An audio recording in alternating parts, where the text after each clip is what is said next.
the Mahoning Valley Daily Podcast.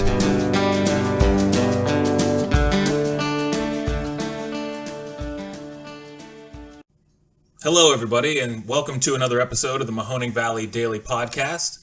I'm your host, Ron Cabuno, and it is October 6th. Thank you very much for tuning in. Don't forget, tonight at the Cortland Roller Rink, it is adult skate night. I'm not sure if they have any buy one, get one specials, but you might be able to find your special someone out there on four wheels. Go out there and check it out. Have a good time. It's also National Kale Day. And I know a lot of people say the best way to make kale is to open up the trash and then dump it in. But if you can find a way to sneak kale past the goalie into your diet, make it taste good, maybe make it disappear with a whole bunch of other flavors, I would suggest it. High in phytonutrients, really good in the roughage and fiber factor. It's an all-around winner if you can stomach it. It is also International Walk to School Day, and that is something that would not be too difficult to pull off because right now we are sitting at about 5 degrees above average for our daily temperatures. The weather is absolutely fantastic outside. I know it's probably global warming. You know, it really hurts to say so. It's nice to have good weather, but it's probably not for good reasons. On the show today, we could definitely talk about a bunch of boring political stuff, but we're not going to. We could talk about the deadly game of cat and mouse that Republicans and Democrats are playing with the debt ceiling. Nothing like almost defaulting on your country's debts to wake everyone in the nation out of their slumber and say exactly what the hell is this limit that we have on it and why do we have it?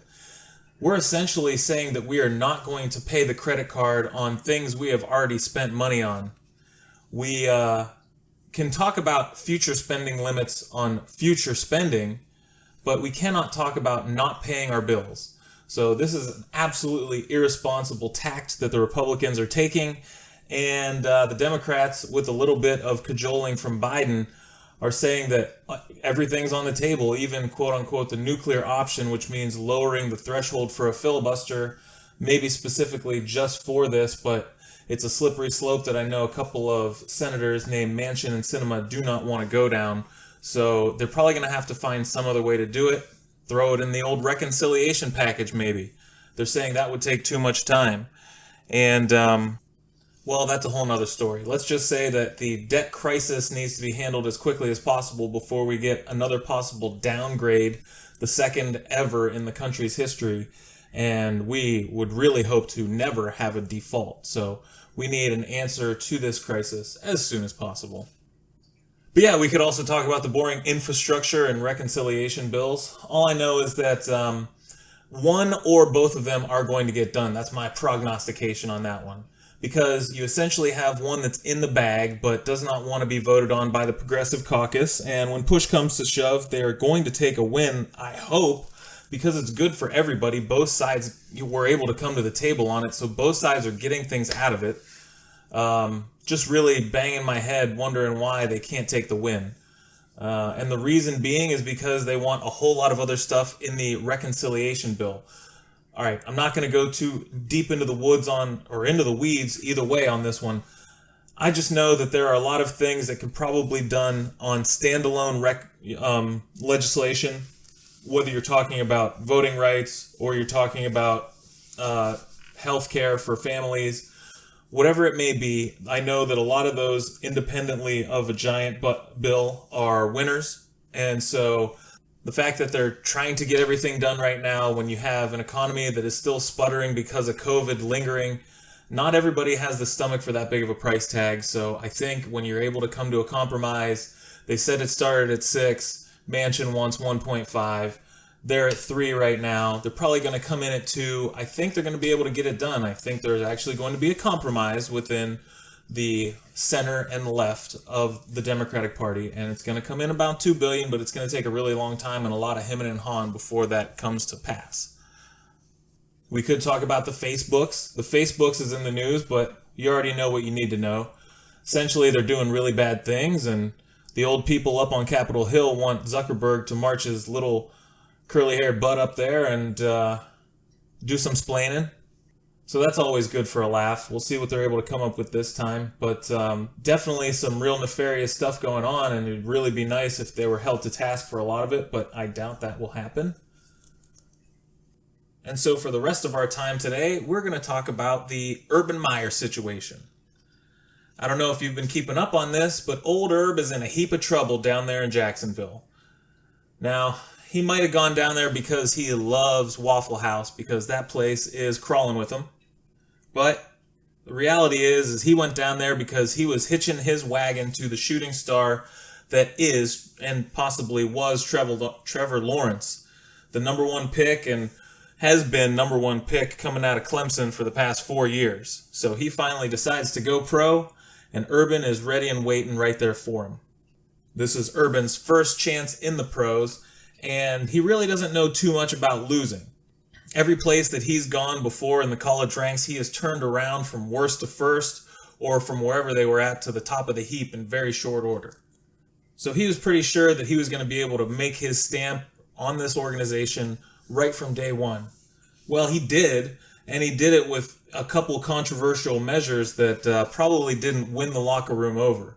Number one was having a strength and conditioning coach with a questionable and possibly racist past. And number two was bringing in the totally talentless but totally polarizing Tim Tebow, apparently for motivational purposes and to see if this guy could actually compete at tight end. Obviously he couldn't, but it was something that he wanted to do because it was a former college player of his, and it was a bit of comfortability that he wanted in that locker room. But I don't know at what price, because that roster spot could have went to somebody that would have made the team actually better and not just made the coach feel good. You know what I mean? But anyways, I digress.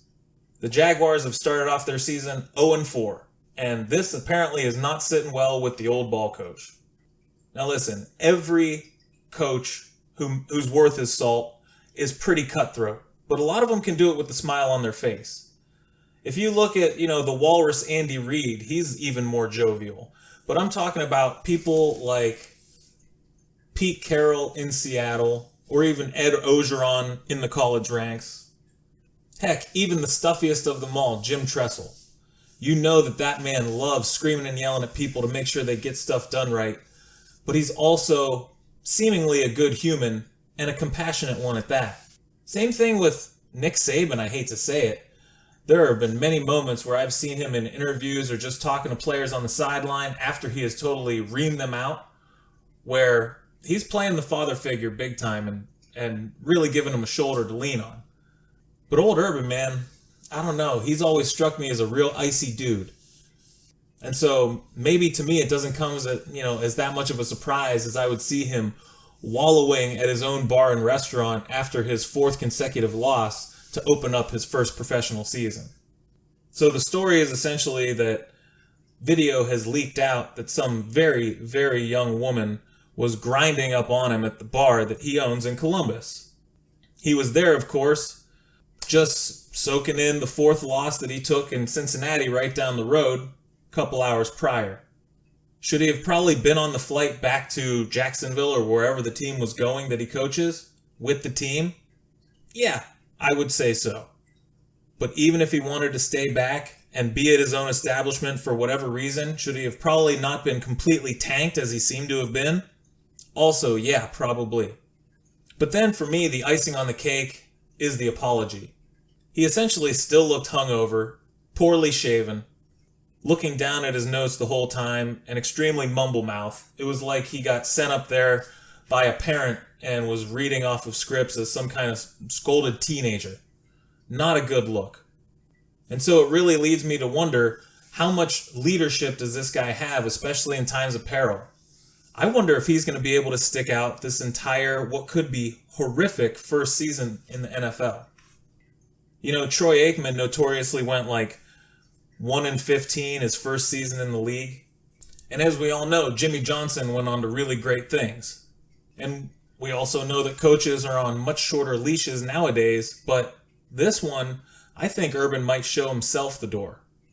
That's what it looked like while he was up there. It looked like a guy who was not having fun and did not have any plans on how he was going to right the ship in the near future. The NFL is a tough place to be, and when you're used to being the king of your own kingdom, which this guy definitely is in a lot of respects. I mean, just look at the pictures from Urban Meyer's Pint House or whatever his place is called in Dublin where he was at. Absolutely throngs of people there on game day, pre-COVID.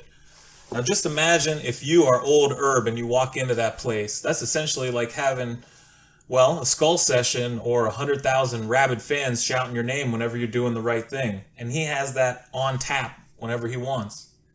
That type of stuff is a lot easier to get used to than the losing. So in summation, I wish him the best of luck. Same thing I did when he left Ohio State and everywhere else, because he said he wanted to focus on his life and on his health, and we all know that means more than football. But now that he's back in it, I wish him the best possible mental health going forward, especially if he chooses to keep coaching that team. Well, that's all we got for today. Don't forget to like us on the iTunes and everywhere else that you get your podcasts. Subscribe, comment, all the good things. And with that, we will see you tomorrow. Have a good one.